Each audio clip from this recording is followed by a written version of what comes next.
Hello, my name is Daniel Swain, and today I would like to speak to you about securing the cabin in a pavehawk.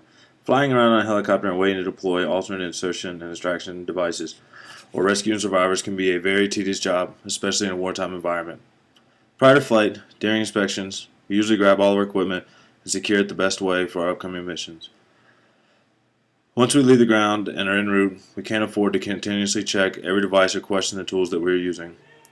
That is why each device I'm going to go over today is specifically designed to be the best and uphold to the highest tolerances. Today I'm going to go over a gunner's belt, carabiners, and also miscellaneous restraints for gear that we use in the cabin. First, let's start off by talking about the gunner's belt. The gunner's belt is secured to the cabin through the use of a steel locking carabiner as a link to one of the two rappel rings mounted to the cabin ceiling. The other end is attached to the personnel and whom is keeping secure to cabin movement only. The belt is mainly used as a means of flexibility so you can do all duties as a crew member while not having to worry about the chance of departing the helicopter. Let's take a look at the gunner's belt. It's fairly good sized, but here's one end and the other. First we'll go over the end that would wrap around your chest. You'd secure this around your chest, lock it in, and this is what will keep you secure through this, which is linked to a steel locking carabiner, which would clip on one of the rappel rings. And while out of your seat, this allows you to have this much movement, or it can be adjusted to give you more or less, and you get more and more comfortable with it as time goes by. But that is the gunner's belt. Very friendly tool. Now that we've hit on some key aspects of the gunner's belt, let's talk about carabiners and their significance. Aluminum carabiners are great for securing devices such as nav kits, water jugs, checklists, and many other things that are directly concerning lives. This would be aluminum carabiners. I have two here because I need one. Very high strength. Just we don't usually use them for anything that involves lives, just because of the fact. I mean, they're not as heat tested, as you'll see in the upcoming discussion about steel locking carabiners. Just a normal carabiner attached to multiple things, and I'll show you that as we go over farther in the speech.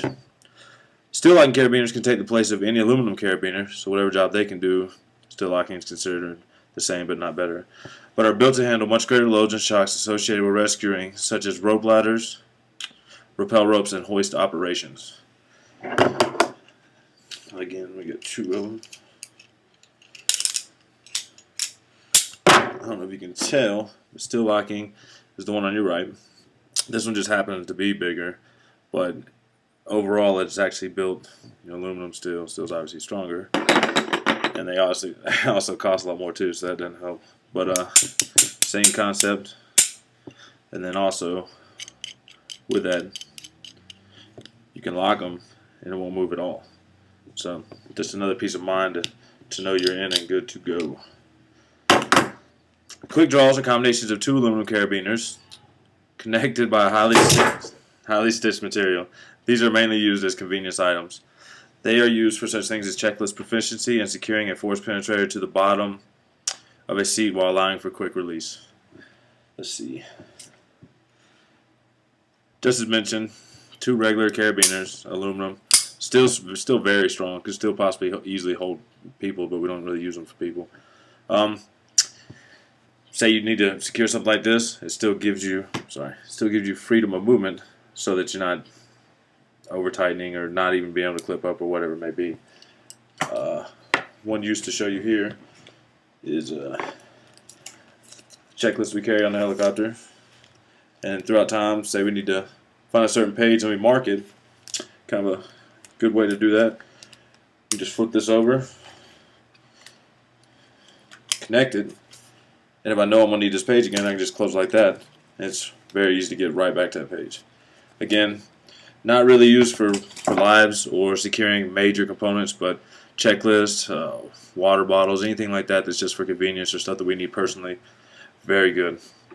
After touching on many different ways to use carabiners as securing devices, I will now show you the multiple different tools that we use to get the job done, not mentioned previously.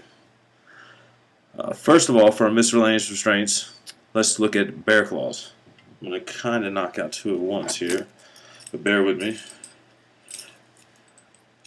A bear claw would be this part right here on the end, and kind of as it signifies, just a bunch of different claws. But it has a lock right here. You push that in and slide that down, and now all these tangs are loose. I wish I had a piece of helicopter I could show you, but right here where you normally just put it over a stud, then you push down. My finger's too fat. Just locks on top of it, allowing it to stay secured to the ground, while also giving you a ring that you could easily snap a carabiner on, and then have free movement while knowing it's still secured to the ground.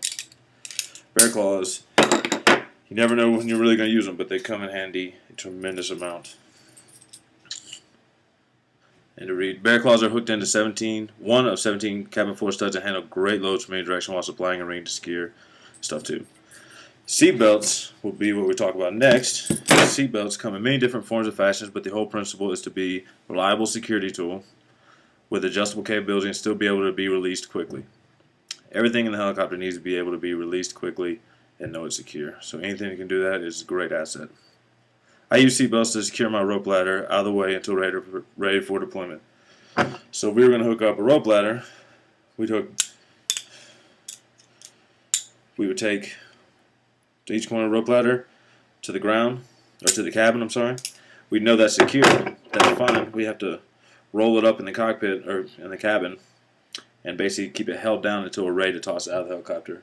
So in order to do that, it's kind of a makeshift GM seatbelt, but what we've done is, again, a bear claw. This is all stuff that's ready to be used. Just hooked an aluminum end to this end of the seatbelt, attached to a bear claw, so we could tie that or snap that right into the floor. While we do that, we'd hook this to one of the rings already on the floor. We could adjust easily if we needed to for space or for length.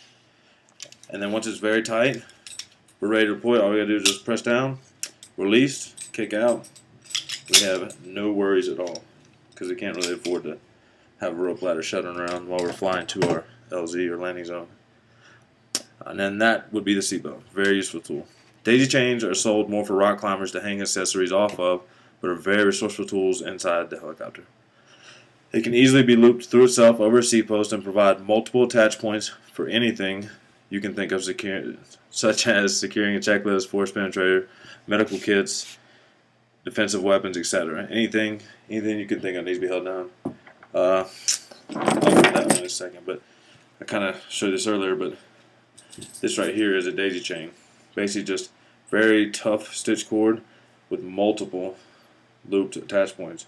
Each one of these you can hang a carabiner off of with something different completely.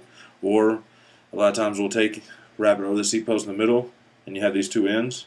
We'll carabiner that to water jugs to hold in the middle of the cockpit or cabin. Moving on, Pelican hooks are what we're going to talk about next, and they provide super quick release points when attached to such things as 550 cord, ropes, seat belts. With the pull of a cord, whatever's being secured can be released in a second. And this is the best thing I've used. But we constantly have to fly with a force penetrator, which is it's kind of like a dart, paddles. We can drop it down a hoist and pick people up. But it's fairly heavy, and we need to be able to get to it very quickly. And again, we have to keep it secured. So in the helicopter, there's a seat post. Just put it over, wrap it. Be a little bit cleaner than that, and keep it tight. We take the eye of the penetrator, stick it right here, lock that down. While this is secured, it just holds the penetrator. When we're ready for deployment, just pull super quick, and it's released. Very good tool, very good tool. As I discussed all the main devices that we use to secure the PAVOK cabin, hopefully you can see the importance of each piece of equipment. Today, I've talked to you about the gunner's belt, carabiners, and miscellaneous restraints for gear. I hope to one day retire from this job with several hundred saves and rescues under my belt. While doing such a critical task that involves live personnel, I am grateful to know that I can focus solely on the job at hand while knowing that I am safe and secure in the cabin through the use of the tools that I have shown you today. Thank you very much for your attention.